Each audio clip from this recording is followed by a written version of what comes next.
So this section of the garden, I did hope to have flower beds all the way down the back fence, but I don't think that's going to be achievable this year either with the time. Now, if you did watch our previous video, this is a section that I worked on.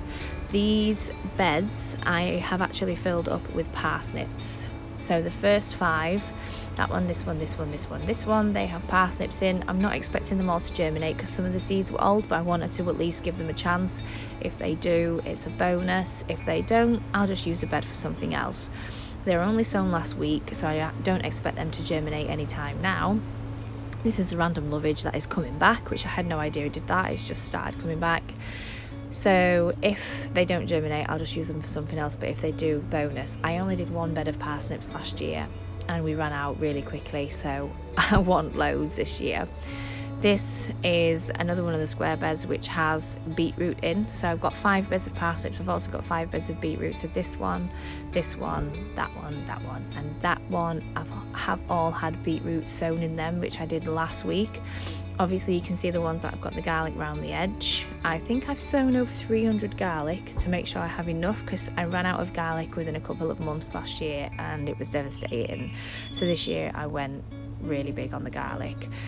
This bed has carrots in it, which I sowed last week as well. So all of these beds are basically done until May, and then when the crops come out, the main crops can go straight in. This was a bed of celery and celeriac, which has become a temporary dumping ground for my sheep's wool, and I really need to get the plants out of there and top it up and get something in. It does get quite shaded by this hedge in the summer, so I'm not entirely sure what I'm going to put in there, but the celery and the celeriac did really well, so I still need to determine what I'm going to put in there. Now, this is a section that has the membrane underneath, and you can tell there's a lot less weeds in here, so it is a lot less maintenance, and this is why I start with this section of the garden first, because it's easier to make it look done and it gives me a motivation boost to go and do the rest of it.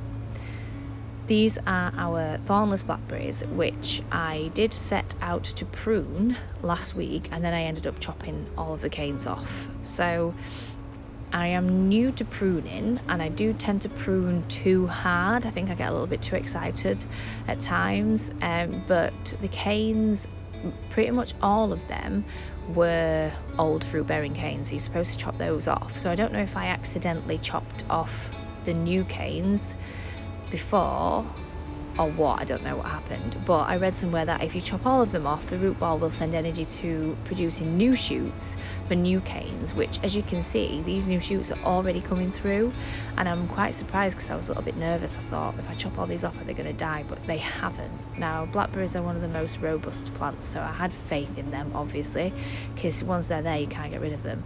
They shoot up everywhere. But there's new shoots on all of these, so I'm confident that these are going to come back. Now, these aren't going to give me fruit this year because the canes fruit every 2nd year for blackberries, but I'm okay with that because we've got loads of wild blackberries down at the bottom of the land, and I've got the ones that I showed you in the nursery earlier, which the canes are 2 years old, so they will give us fruit this year. So that's a success, and they look really tidy because there's no straggly canes. This one has 2-year-old canes on it, so these canes will fruit this year. So I do need to get a TP in there to support those canes, and I need to make sure I prune them well in advance so I know which canes I'm supposed to be chopping off and not. So that is one of my plans this year. Now, this bed is the asparagus bed, and it does have some other random plants in it at the moment, because not all of the crowns were successful, so some of them basically didn't throw up any asparagus. So the herbs that are in that fleeced bed, I did have some of them in here last summer because it's sandy soil, and they did really well.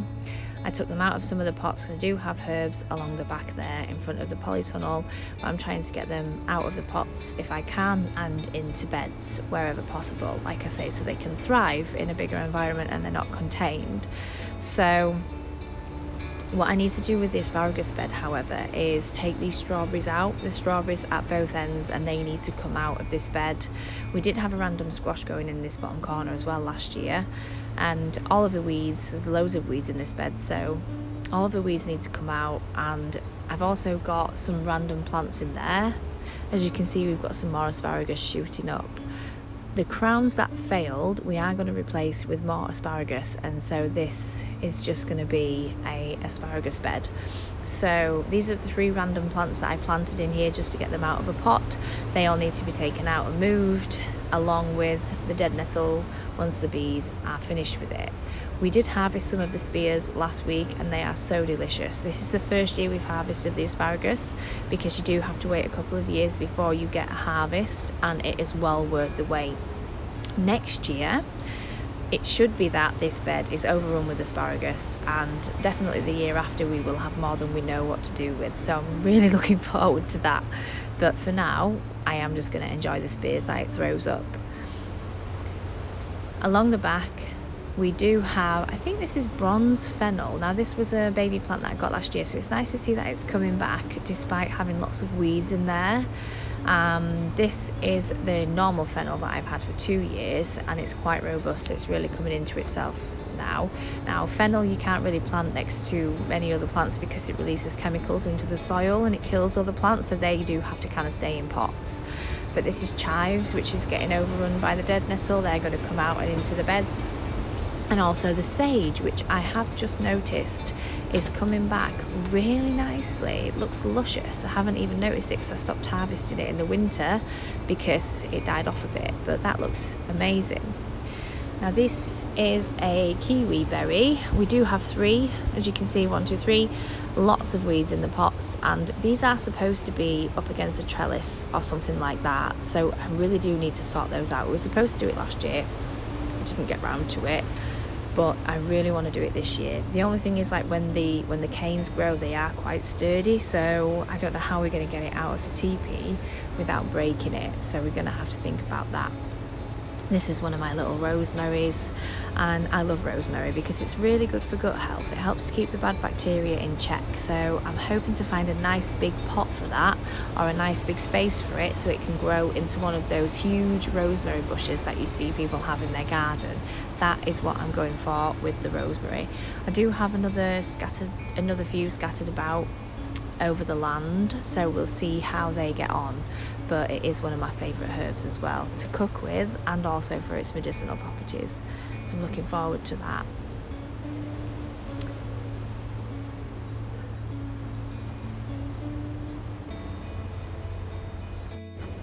This is the herb bed that I did in the last video, so that's all been weeded and sorted out, so I don't have to worry about that one for now. When it gets a bit warmer, I'll take the fleece off, but other than that, I'm just going to leave it as it is. These 2 beds are the ones that I have sown carrots into. They've been topped up. The organic matter was added before winter. The garlic got planted over the winter, and now I just need to wait for the carrots to grow. When they're ready, they can come out and the main crops can go in. Now you can see this section is a lot less weedy, and that's because of the membrane, so that is again why I start with this, because it just gives me a motivation to keep it going. These are just some random plant pots that we have like flowers in because we don't have anywhere else to put them. They do look messy right now, but when they're in full bloom they look gorgeous, so we're probably going to keep some pots scattered about for the flowers that we don't have beds for as well. It's just, I get too giddy and I sow loads of things and get loads of flowers, and then I get back and I'm like, where am I going to put those? But we always find a space, and the wildlife love it, so why not?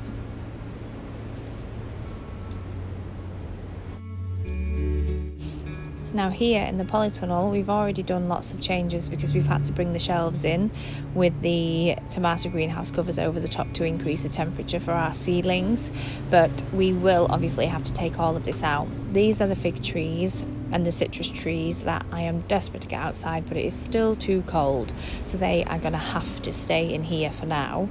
We do have lots of baby figs coming as well, which will be great. We did get a good harvest last year, so I'm hoping for another good one this year. And this is an apricot tree which did have some kind of disease last year, so it's nice to see the leaves growing back all nice and bright green as well.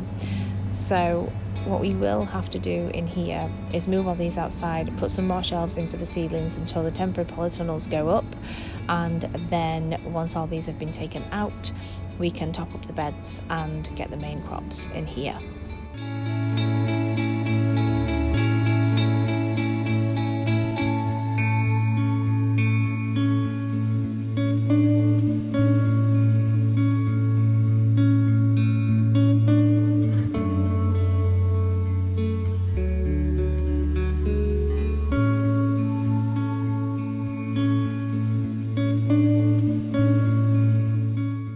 Wow, wasn't that a mouthful?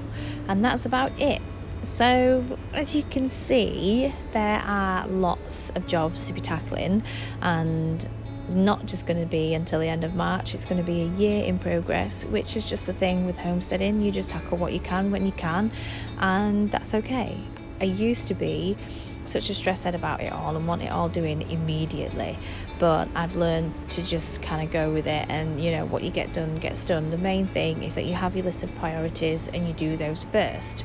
So for me, it's as the sun starts coming out more, it's making sure the crops are sown so that they're ready on time for me to get them harvested and in the freezer, or you know, canned or whatever, so that we do get the most out of our season, and the rest of it is just what we'll pick up and do as we go along.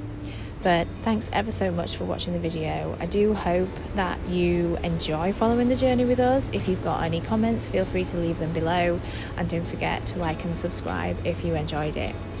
Thanks again, and we'll catch you on the next one.